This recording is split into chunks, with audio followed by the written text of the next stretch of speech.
Welcome back, coaches. Have you ever written what you thought was a great email, or you recorded a podcast packed with value, and then you realized you completely skipped the part where you told people how they could actually work with you? Yep, you're not alone. I've done it. My clients have done it. It happens all the time, especially for life coaches. You want to help, you want to serve, and the last thing you want is to sound pushy or salesy. But here's the thing, if you believe in your offer, and I know that you do, then staying quiet about how people can work with you isn't being polite. It's actually preventing someone from getting the help that they need. So today, we're going to reframe how you think about selling.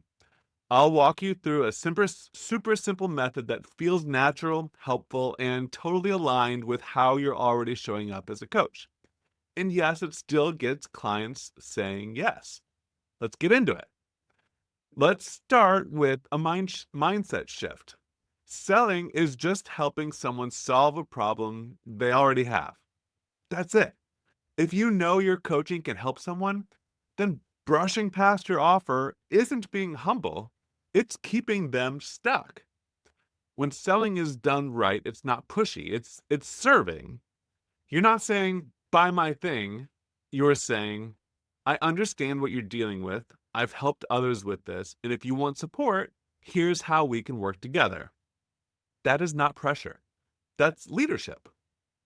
Here's an example. I helped a client launch her first group coaching program. At first, I was worried it might take away from her one-to-one coaching, that people would go for that cheaper group option instead of paying more for individual support. But what actually happened, we sold out her group program and increased her one-to-one requests for consultations. And why? Because we clearly explained who each offer was for and how they helped in different ways. It's that education. Group coaching wasn't a discounted version, it was a tailored solution for a very specific type of client. And educating and creating that clarity created more conversations, not fewer. So if you're hesitating to sell because you don't want to turn people off, remember that you're not taking something away from people. You're offering them a path forward. Now, let's be honest. This is the part that no one talks about, but every coach feels. You're teaching, you're giving value, and then right when it's time to mention your offer, you freeze. You stop short, or you rush through it. You rush through it so fast that no one even notices. It feels like a switch flips. From here, I'm here to help, to now I want something from you. And yeah, that doesn't feel good. But here's the real issue. It only feels awkward because there's no bridge between the value you're giving and the invitation that you're making. It's like someone on a great tour of a house and then getting weird when they ask how much it costs. Here's the truth. The easiest, most natural bridge from value to offer is education. When you teach something helpful and then show how they can take the next step, it doesn't feel salesy. It feels like coaching because it is coaching. You're starting coaching already. You're simply saying, here's what I've learned, here's how it might help you, and if you want to go deeper, here's how. So, how do you put this into practice? Here's the most effective approach I know. Teach something valuable and then invite people to go deeper. Just this week, I did this with a client. She had a podcast episode full of great teaching, and she was also opening the doors to her group coaching program via a free masterclass. I pulled the transcript using Descript, popped it into ChatGPT, and asked it to draft an email that summarized the episode, shared a key takeaway, and transitioned into the masterclass invitation. I made a few edits to make sure it sounded like her, but it was an easy email to write. Why? Because the value was already there. All we had to do was connect it to the next step. That's the magic of educating while you invite. You don't need a pitch. You just show people what's possible and then offer to help them get there. Let's say you just taught your audience how to stop emotional eating at night. A natural invite might sound like this. If this is something that you struggle with and you want to take this further, I'm teaching a free class next week where I'll walk you through the exact process I used with my clients. That's it. Simple, helpful, it's clear. And here's another reason why I love this approach. Educational content is the easiest kind to create. You already know what to say. You're not guessing or overthinking.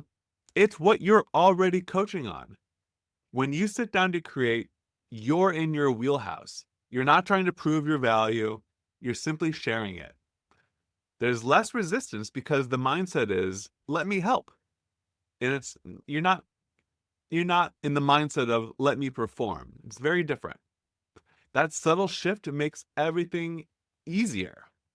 I used to offer a lead magnet with 365 prompts for social posts. Every one of them was about you, your story, your journey, your thoughts on coaching. And the thing is, you already know all those answers. That's why it was so great. You can take any one of those prompts and add, if this resonated with you and you want help applying it, here's how to work with me. That is all it takes. So if you've been staring at a blank screen thinking, how do I write a sales email? Or maybe you're a ChatGPT, how do I write a sales email? Try this instead. Just write a helpful one. Then add a sentence about how to keep going with you. So here's your next step. Next time you write an email, post on social, or record a podcast, don't skip the invitation. You don't need a complicated launch strategy. Just use this rhythm. Educate, then point to the offer. You've already shown up and delivered value. Now just connect the dots. Here's a call to action you can use, word for word. If this resonated with you and you want to take this work deeper, here's how we can do that together. Let's quickly recap. We reframe selling as helping someone solve a problem they already have. We talked about how to teach while you invite, and we made your offer feel like a natural next step. It's not a hard pivot. This works whether you're pointing people to a free class, a consult call, or your paid coaching program. Selling doesn't have to feel weird. You're not switching hats, you're just continuing the conversation. So if you're at the point in your coaching career where you're thinking about launching a group program or wondering if you're even ready, I've got something for you. It's a free report called Get Paid to Build Your Group Coaching Program. Inside, I'll show you exactly how I helped one of my clients enroll paying members before her program was even fully built, using the same teach and invite strategy we talked about today. You can use this to start selling your group offer now, or use it to strengthen your one-to-one offer while you build toward a group. So, if you're curious about making group coaching profitable from day one without a big launch or tons of consults, head to bjbutler.com and download the free report. I'll talk to you next week.